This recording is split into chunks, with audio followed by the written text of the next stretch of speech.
अस्सलाम वालेकुम दोस्तों, कैसे हैं आप। मुझे उम्मीद है कि आप सभी ठीक ही होंगे और खुश होंगे। और खुश क्यों ना हो, देश ने इतनी बड़ी कामयाबी जो हासिल की है, दुनिया में जो कोई नहीं कर सका, वो हमारे देश और हमारे देश के वैज्ञानिकों ने कर दिखाया।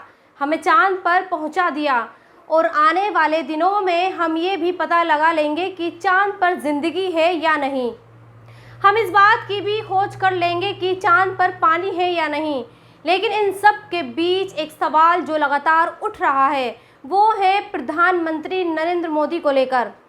लोग ये कह रहे हैं कि मोदी चांद पर पहुंचने का सारा क्रेडिट लेना चाहते हैं। आज मैं आपको बताऊंगी कि आखिर चांद पर पहुंचने का क्रेडिट किसको मिलना चाहिए और इसका असली हकदार कौन है। लेकिन उससे पहले आपसे एक छोटा सा सवाल।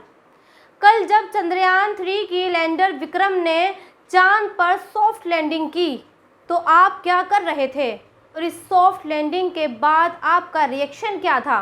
यकीनन यूट्यूब और चैनल पर लाइव स्ट्रीमिंग के आंकड़े ये बताते हैं कि हिंदुस्तान में कल 5:45 बजे से लेकर शाम 6:05 तक लोगों ने सिर्फ चंद्रयान के चांद पर लैंड करने के प्रोसेस को देखा। करीब 50 करोड़ लोगों ने इंडिया के मून मिशन को देखा और वो इस ऐतिहासिक पलों का गवाह बने। हर शख्स खुश था, खुशी से झूम रहा था और ये कह रहा था कि जिस मुल्क को अभी अंग्रेज़ों ने सपेरों का देश कहा, जिसके लोगों के लिए कभी अंग्रेज़ों ने स्पेस के दरवाजे बंद कर दिए, अब दुनिया उसकी कामयाबी का दिल खोल कर स्वागत कर रही है। अब सवाल उठता है कि जब इस कामयाबी को देश के 50 करोड़ लोग भी जी लेना चाहते थे, तो फिर इतनी बड़ी कामयाबी के लिए नरेंद्र मोदी पीछे कैसे रहते। अगर उन्होंने इस ऐतिहासिक पलों को देखने और अपने वैज्ञानिकों को बधाई देने के लिए टीवी पर आने का फैसला लिया, तो क्या गलत किया। अगर लाइव स्ट्रीमिंग के दौरान इसरो ने उन्हें आधी स्क्रीन पर दिखाया, तो क्या गलत किया। अगर टच डाउन होने के बाद पीएम मोदी ने वैज्ञानिकों का हौसला बढ़ाने के लिए 8 मिनट का भाषण दिया, तो उसमें क्या गलत किया।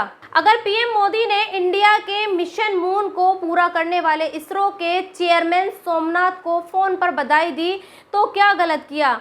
अगर बीजेपी आईटी सेल वाले लोग इसका क्रेडिट मोदी को दे रहे हैं, तो इसमें क्या गलत है। यहाँ आपको एक बात और समझनी पड़ेगी, और वो ये है कि कांग्रेस के नेता और कांग्रेस के समर्थकों को ये लगता है कि इस कामयाबी का श्रेय नेहरू जी को जाना चाहिए, क्योंकि नेहरू ने ही इसरो की शुरुआत की थी।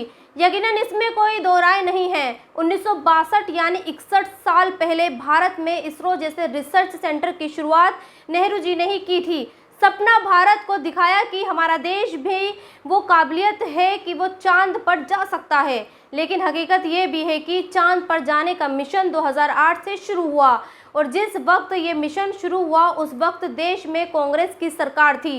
लेकिन इस मिशन को कंप्लीट होने में 15 साल लगे, और इन 15 सालों में 9 साल पीएम मोदी के कार्यकाल में लगे।